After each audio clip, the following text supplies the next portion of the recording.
ജനൌഷധി പോലുള്ള കേന്ദ്രങ്ങൾ പ്രധാനമന്ത്രിയുടെ പേരിൽ നരേന്ദ്രമോദിയുടെ പടം വച്ച് നടക്കുന്നത് കൊണ്ട് അവിടുത്തെ മെഡിസിനെ കുറിച്ച് വളരെ തുച്ഛമായ വിലയ്ക്കാണ് പലപ്പോഴും ഈ മരുന്നുകളൊക്കെ ലഭിക്കുന്നത്.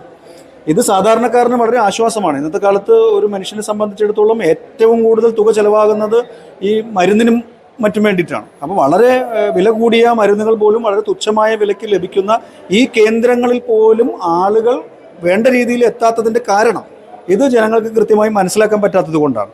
അതിന് സർക്കാരുകളും CPM എന്ന് പ്രത്യേകിച്ച് പറയാൻ കഴിയില്ലെങ്കിൽ പോലും ഈ BJPയെയും നരേന്ദ്രമോദിയെയും എതിർക്കുന്ന ആളുകൾ ഇതിനെതിരെ ദുഷ്പ്രചരണങ്ങൾ നടത്തുന്നു എന്നുള്ളതാണ്. ആയിട്ടുള്ളത് ഈ ഹെൽപ്പ് ഡെസ്ക് പ്രയോജനപ്പെടുത്തിക്കൊണ്ട് ഭാരതീയ ജനതാ പാർട്ടിയുടെ പ്രവർത്തകർ അതാത് സ്ഥലങ്ങളിൽ ഈ വരാൻ പോകുന്ന നാളുകളിൽ ഈ പദ്ധതികളുടെ ഗുണഭോക്താക്കളെ കണ്ടെത്തി അവരെ കാര്യങ്ങൾ പറഞ്ഞ് മനസ്സിലാക്കി നേരിട്ട് ചെയ്യാൻ കഴിയാത്തവരെ ഇവിടെ എത്തിച്ച് അത് ചെയ്തു കൊടുക്കാൻ വേണ്ടിയിട്ടുള്ള പ്രവർത്തനങ്ങൾ